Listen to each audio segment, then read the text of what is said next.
Hello दोस्तों, my name is यश। तो अपन अपनी फास्ट एपीआई की सीरीज़ कर रहे थे एंड उसमें अपन ने अपनी लास्ट वीडियो में ये देखा था कि किस तरीके से हमारा रिफ्रेश टोकन काम करता है। हमने उसका सारा कोड लिख लिया था। तो हमने लास्ट वीडियो में उसका प्रॉपर डेमो देखा था। हमने अपने सारे केसेस चेक करे थे। लेकिन इस पर्टिकुलर वीडियो में मैं क्या करना चाहता हूँ कि जो अपन ने अपनी रिफ्रेश टोकन की एपीआई लिखी थी, बेसिकली वो एपीआई जिसमें हम अपना रिफ्रेश टोकन पास करते हैं और हमें एक न्यू एक्सेस टोकन मिलता है। तो अपन क्या करेंगे इस पर्टिकुलर वीडियो में, उस पर्टिकुलर एपीआई को और इम्प्रूव करेंगे, इम्प्रोवाइज करेंगे। ठीक है, तो चले चलते मॉनिटर पे और उसको देखते हैं। समझते समझते इम्प्रोवाइज भी करेंगे। ठीक है, अब सबसे पहला चेंज मैं करूंगा कि इसको मैं गेट एपीआई ना करके मैं इसको करूंगा पोस्ट एपीआई। ठीक है, क्योंकि गेट एपीआई में हमारा जो यूआरएल है वहां पे हमारा रिफ्रेश टोकन अपीयर होगा, लेकिन अगर पोस्ट एपीआई होगी तो अगर कोई एक डेवलपर है तो वो ही हमारे डेवलपर टूल्स में जाके चेक कर सकता है कि पेलोड क्या है। ठीक है, वरना कोई भी हमारा जो पेलोड है वो नहीं देख पाएगा। और उसके लिए मुझे क्या करना होगा, उसके लिए मुझे एक न्यू पाइडेंटिक मॉडल बनाना होगा। तो मैं बोलता हूं उसे रिफ्रेश टोकन। ठीक है, और ये हमारा बेस मॉडल से आएगा एंड इसके अंदर सिर्फ एक ही की होगी which is going to be refresh token, जिसका टाइप होगा स्ट्रिंग। और मैं क्या कर दूंगा, इस बार जो मेरा रिफ्रेश टोकन है ना उसको मैं चेंज कर दूंगा पेलोड से, और यहां पर स्ट्रिंग की जगह मैं पास कर दूंगा रिफ्रेश टोकन। एंड सिमिलरली हम यहाँ पे जो रिफ्रेश टोकन पास कर रहे थे वो हमारा चेंज हो जाएगा पेलोड डॉट रिफ्रेश टोकन। और ये जो हमारा पेलोड होगा अपन इसे बोल सकते हैं डिकोडेड वैल्यू। ठीक है, तो अभी हमारी हो जाएगी डिकोडेड वैल्यू, और जो डिकोडेड वैल्यू है उसमें से हमें हमारे ईमेल मिलेगा। ठीक है, तो ये मेरा पहला चेंज था। दूसरा चेंज क्या होगा कि मैं इस बार कोई भी पाइडेंटिक मॉडल नहीं बनाऊंगा। जो मेरा डीबी से यूजर मॉडल आ रहा है मैं डायरेक्टली उसी को यूज करूंगा, क्योंकि मुझे जरूरत नहीं है सच पाइडेंटिक मॉडल बनाने के लिए, क्योंकि मेरा यूजर मॉडल मुझे मेरा रिफ्रेश टोकन प्रोवाइड कर रहा है। एंड ये जो मेरा रिफ्रेश टोकन है ये मेरा आ जाएगा पेलोड से, पेलोड डॉट रिफ्रेश टोकन।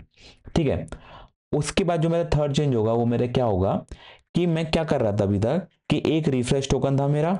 जब भी मेरा एक्सेस टोकन एक्सपायर होता था मैं क्या करता था कि मैं एक रिफ्रेश टोकन को पास करता था मेरी जो रिफ्रेश एपीआई थी, और वो मुझे न्यू एक्सेस टोकन बना के देता था। पर मेरा जो रिफ्रेश टोकन था वो वही का वही रहता था। लेकिन अगर अपन को अपने सिस्टम को मोर सिक्योर बनाना है और हम चाहते हैं कि हमारा रिफ्रेश टोकन बार बार रीयूज ना हो, तो हम क्या करेंगे कि हम जब भी एक न्यू एक्सेस टोकन बना रहे हैं with the help of refresh token, हम क्या करेंगे, हम एक न्यू रिफ्रेश टोकन भी बनाएंगे।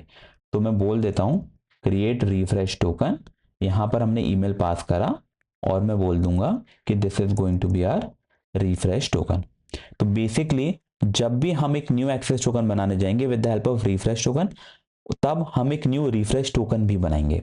और जैसे ही हमने एक न्यू रिफ्रेश टोकन बना लिया उसके बाद अपन क्या करेंगे, उसके बाद अपन उसे सेव करेंगे अपना डीबी में। तो मैंने डीबी में डाल दिया मेरा रिफ्रेश टोकन और मैंने कर दिया await dB dot commit.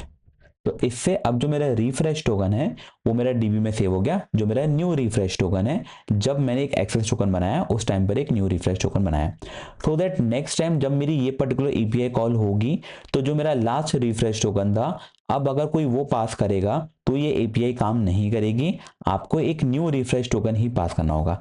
That means वो बंदा जो हमारी रिफ्रेश एपीआई को एक्चुअली यूज कर पा रहा है, सिर्फ उसी के पास न्यू रिफ्रेश टोकन हो सकता है। कोई और अगर ट्राई कर रहा है तो वो हमारी एपीआई को कभी एक्सेस कर ही नहीं सकता। तो ये हमारा तरीका हो गया रिफ्रेश टोकन को एक्सेस करने का। ठीक है, तो आई होप आपको समझ में आ गया हो। And I think that's all जो मैं चेंजेस करना चाहता था। पहला चेंज था कि अपन एक पेलोड बना लिया जिसका टाइप होगा रिफ्रेश टोकन। रिफ्रेश टोकन हमारा पाइडेंटिक मॉडल है, उसके अंदर से अपन को रिफ्रेश टोकन वैल्यू मिलेगी और उस पर्टिकुलर वैल्यू की मदद से हम डिकोड करेंगे और वो जो डिकोडेड वैल्यू होगी उसमें से ईमेल निकालेंगे। उसके बाद हम क्या कर रहे थे, डीबी में से वो पर्टिकुलर यूजर निकाल रहे थे जिससे ईमेल मैच कर रहा है, और हम क्या कर रहे थे कि हम पहले उसे पाइडेंटिक में कन्वर्ट कर रहे थे पर अब उसकी जरूरत नहीं है। इस बार अपन क्या करेंगे, इस बार अपन डायरेक्टली यूजर मॉडल को ही डायरेक्टली यूज कर लेंगे और कंपैरिजन के लिए देख लेंगे कि क्या हमारा user model dot refresh token match कर रहा है पेलोड डॉट रिफ्रेश टोकन से। कर रहा है तो बहुत अच्छी बात है, नहीं कर रहा तो अपन बोल देंगे given refresh token is not valid. उसके बाद हम जब भी एक न्यू एक्सेस टोकन बनाएंगे उस टाइम पर एक न्यू रिफ्रेश टोकन बनाएंगे, सो दैट एक रिफ्रेश टोकन कभी भी दोबारा यूज ना हो पाए। हर बार न्यू एक्सेस टोकन बनाने के टाइम पे एक न्यू रिफ्रेश टोकन बन के डीबी में सेव हो जाए। वो भी अपन ने यहाँ पर कर लिया। और फाइनली अपन ने अपना जो न्यू एक्सेस टोकन था और न्यू रिफ्रेश टोकन था वो अपन ने रिटर्न कर दिया। यूजर उसे अपने पास कहीं पर भी सेव कर सकता है, जैसे कुकीज वगैरह में, जहां पर भी उसका मन करे। तो ये था अपनी एपीआई का इंप्रूवमेंट, किस तरीके से अपन अपनी जो रिफ्रेश एपीआई है उसको और ज़्यादा इंप्रूव कर सकते हैं। ठीक है, तो आई होप आपको समझ में आ गया हो कि हमने ये चेंजेस क्यों करे, इनकी रिक्वायरमेंट क्यों थी। हमेशा अपने सिस्टम को इंप्रूव करते रहना, इट्स अ गुड हैबिट, तो वो अपन ने किया। फिर भी कोई भी डाउट हो तो आप कमेंट सेक्शन में पूछ सकते हैं। अगर आपको वीडियो अच्छी लगी हो तो do like, share and subscribe. मिलते हैं अगली वीडियो में, तब तक के लिए bye bye. Hold on tight to the feeling, but it's a roller coaster in my head.